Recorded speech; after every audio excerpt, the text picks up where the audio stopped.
اور جانتے ہیں مدینے کا گورنر ولید بن عقبہ امام حسین کو اپنے گھر میں بلایا اور رات کے وقت کہا کہ آپ یزید کی بیعت کر لیں، سب ٹھیک ہو جائے گا۔ آپ نے ایک تاریخی جملہ فرمایا تھا، آج وہ سب مسلمانوں کو یاد ہونی چاہیے۔ امام حسین نے یہ نہیں کہا میں حسین رسول اللہ کا نواسا یزید کی بیعت کروں گا فاسق و فاجر کی، یہ نہیں کہا آپ نے۔ توجہ چاہتا ہوں، آپ نے یہ نہیں فرمایا، بلکہ یہ فرمایا مجھ جیسا اس جیسے کی بیعت کیسے کر سکتا ہے۔ یہ قیامت تک آنے والوں کے لیے میسج ہے، حسین جیسا کبھی بھی یزید جیسے کی بیعت نہیں کر سکتا، اور نہ ہی ویسوں کی طاقت کو وہ مان سکتا ہے۔ اور الحمدللہ ہماری ماؤں نے بچپن سے ہمیں حسین کو ہی سنایا ہے، یزید کو نہیں۔ اس لیے آج اگر کسی تخت پر یزید بیٹھا ہو تو ہمیں ڈر نہیں لگتا اس بات کا کہ وہ گردن اڑا دے گا، ہمیں اس بات کا خوف نہیں لگتا کہ پھانسی پر چڑھا دے گا۔ ہمیں اس بات کا یقین ہے کہ اگر ہمارے ٹکڑے بھی ہو جائیں گے تو انشاءاللہ ہماری روح کربلا ضرور پہنچیں گی۔ امام حسین کے ساتھ قیامت کے دن اٹھائے جائیں گے، حق بات کرتے ہوئے اگر دنیا سے جائیں۔ کون ہے طاقتور؟ طاقت کسے کہتے ہیں میرے عزیزو؟ اصل طاقت تو یہ ہے کہ تم استعمال اپنے ہاتھ پیر کچھ بھی نہ کرو لیکن کھلبلی دوسروں میں مچی رہے، یہ اصل طاقت ہے۔ یہ رب تعالیٰ کی طرف سے دی ہوئی ہوتی ہے انعام میں۔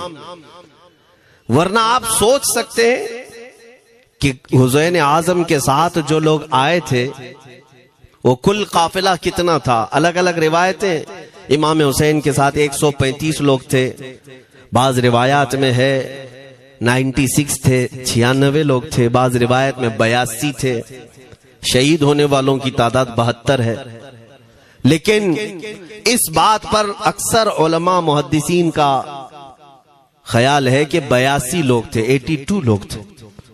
82 کے مقابل میں کتنے لوگوں کو آنا چاہیے راستہ روکنے کے لیے؟ اگر کسی عام آدمی سے بھی پوچھے تو ڈبل کر دو، ٹرپل کر دو، 4 گنا زیادہ کر دو۔ نہیں، 82 کو روکنے کے لیے پہلے 1000 لوگ آئے، پھر وہ 1000 کے بعد 4000 پلس آئے، 5000 لوگ صرف 82 لوگوں کو روکنے کے لیے آئے راستہ۔ پھر یہ لوگ 4 دن تک راستہ روکتے ہی رہے، 5000 لوگ مل کر۔ 10ویں محرم ہونے سے پہلے پھر تقریباً 16000 لوگ آئے، یعنی تقریباً پورے ٹوٹل ملا کر 22000 کے قریب، 21000 سمتنگ کچھ، 22000 کی فوج کیا مانے رکھتی ہے کس کو روکنے کے لیے؟ 82 لوگوں کو۔ اسی سے سمجھ میں آتا ہے اصل طاقت کسے کہتے ہیں۔ طاقت اسی کو کہتے ہیں کہ ادھر 3 دن کے بھوکے اور پیاسے ہیں، ان کے خیموں میں ساز و سامان بھی نہیں، جنگ کے اسباب بھی نہیں، اور وہ جنگ کی نیت سے بھی نہیں گئے، اس کے باوجود 22000 کے سینوں میں جو کھلبلی مچی ہے، دنیا اسی کو سمجھ نہیں پا رہی ہے۔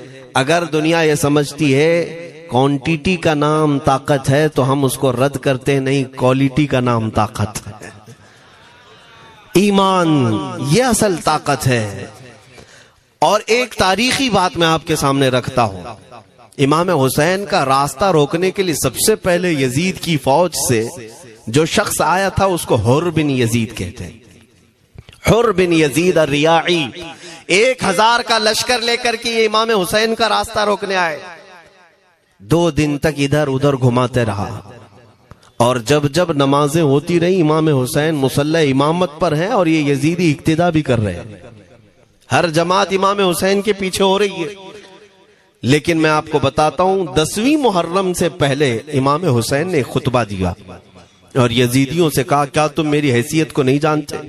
میں فاطمہ زہرا کا بیٹا ہوں، حیدر کرار کا نور نظر ہوں، رسول اللہ کا نواسا ہوں، میری نسبتیں کیا تمہیں نہیں معلوم؟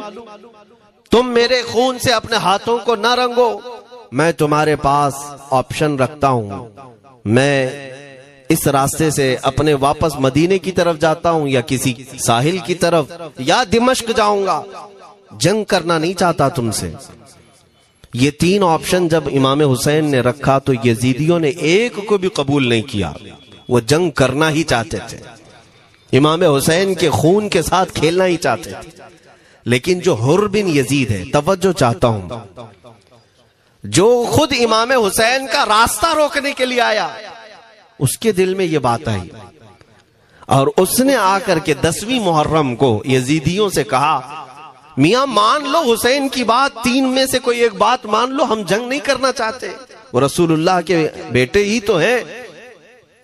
تو سارے جو سپہ سالار بڑے بڑے تھے، عمرو بن سعد، شمر وغیرہ، حر بن یزید سے کہنے لگے تجھے کون کہتا ہے فیصلہ کرنے کے لیے، تو سپاہی ہے، 1000 کی نفری تیرے ساتھ دی گئی ہے، بس اگر تجھے ہمارے ساتھ رہنا ہے تو میدان میں جمع رہ، ورنہ چلا جا، تو صلح کی باتیں مت کر.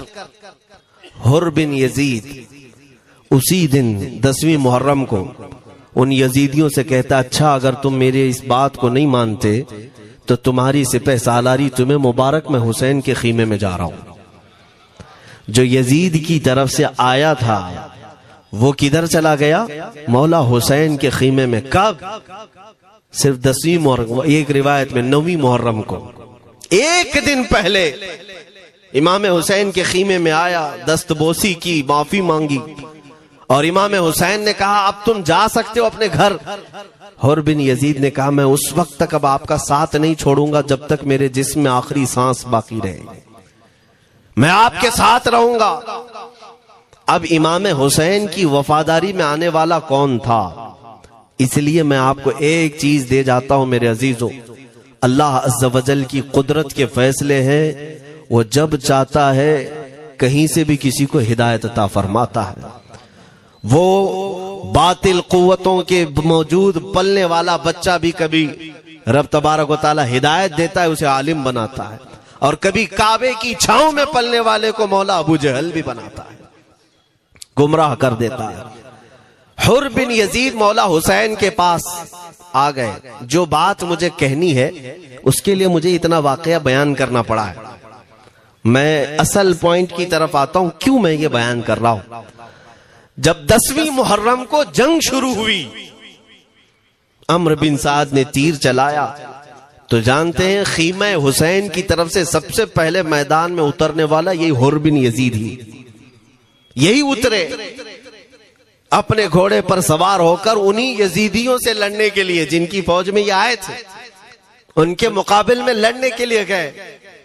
اور جب لڑنے کی ابتدا ہوئی صبح سے دوپہر کے قریب تک وہ لڑتے رہے، زوال تک. اب جو بات کہنا ہے توجہ سے سنو.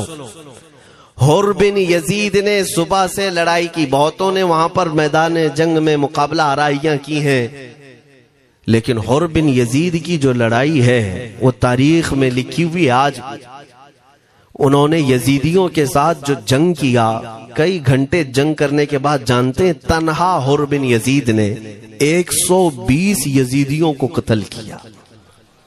120 کی تعداد، ایک گھوڑ سوار ایک ہی ہے، 120 کو مار گرایا.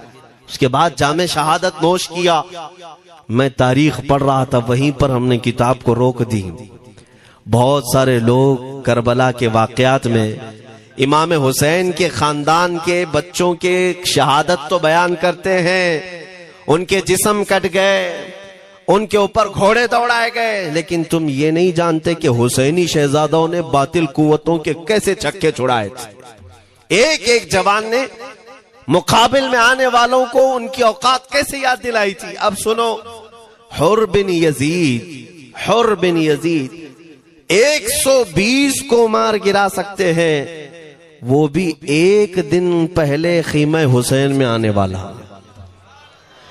ایک دن پہلے خیمہ حسین میں آنے والا. بات سمجھ میں آ رہی ہے؟ ابھی جو ایک دن پہلے خیمہ حسین میں آ جائے اس کی طاقت کا حال یہ ہے، جو پیدائشی حسینی ہو اس کی طاقت کا حال کیا ہو.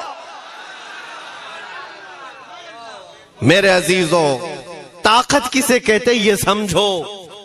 یہ اور بات ہے کہ لوگوں کو اپنی ہی اوقات معلوم نہیں، اپنی حیثیت معلوم نہیں ہے. ہوتا کیا ہے میں آپ کو بتاؤں. علامہ عبد المصطفیٰ اعظمی صاحب نے ایک بڑی پیاری بات لکھی ہے. وہ گجرات کے حالات بہت اچھی طرح سے جانتے تھے. آپ نے ایک بہت اچھی بات لکھی جو ہمارے تمام چیزوں سے یا آج کے زمانے میں یہ چیز میچ ہوتی ہے. ایک تاجر تجارت کرنے کے لیے نکلا، اس کے پاس کچھ قیمتی ہیرے تھے اور وہ ہیروں کی تجارت کرتا تھا، اور ایک چور اس کے پیچھے پڑ گیا، اور وہ چور روزانہ وہ چوری کرنے کے چکر میں رہتا تھا کہ جب رات کو یہ تاجر سوئے تو میں یہ ہیرے نکال لوں گا. لیکن 2-3 دن جب وہ تاجر سوتا تھا وہ پورے ہیرے چیک کرتا تھا، کہیں نہیں ملتے تھے. تھک گیا چور. 3 دن کے بعد اس تاجر کو اس نے پوچھا، چور نے کہا کہ تم ہیرے رکھتے کہاں ہو؟ دن بھر تو تمہارے پاس ہوتے، رات میں کہاں جاتے؟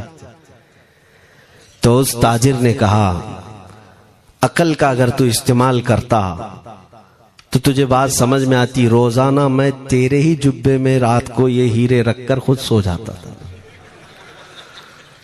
وہ اپنا نہیں تلاش کرتا، اس کا تلاش کرتا. بلا تشبیہ و بلا تمثیل. میرے عزیزو، تمہارے پاس جو طاقت ہے تمہیں اس کا اندازہ نہیں. تم جو محبت مصطفیٰ صلی اللہ علیہ وسلم کی شمع اپنے سینے میں رکھتے ہو، مولا کریم کا وعدہ ہے تمہارے ساتھ، کانا حقا علینا نصر المؤمنین. رب تعالیٰ فرماتا ہم نے اپنے اوپر لازم کر لیا ہے کہ ایمان والوں کی مدد کریں. اور ہم نے مدد دیکھی ہے، رب تعالیٰ کی مدد دیکھی ہے. آج کے ان حالات میں مجھے بتاؤ، بھونکنے والے بھونک ہی رہے ہیں، باقی تمہارا کیا بگاڑ لیا؟ کیا تمہارا خراب کیا؟ بس یہ ہے کہ تم اپنے اندر کھلبلی مت مچاؤ اور زیادہ خوف و ہراس میں مت جیو. الحمدللہ مسلمان ہیں، مومن ہیں.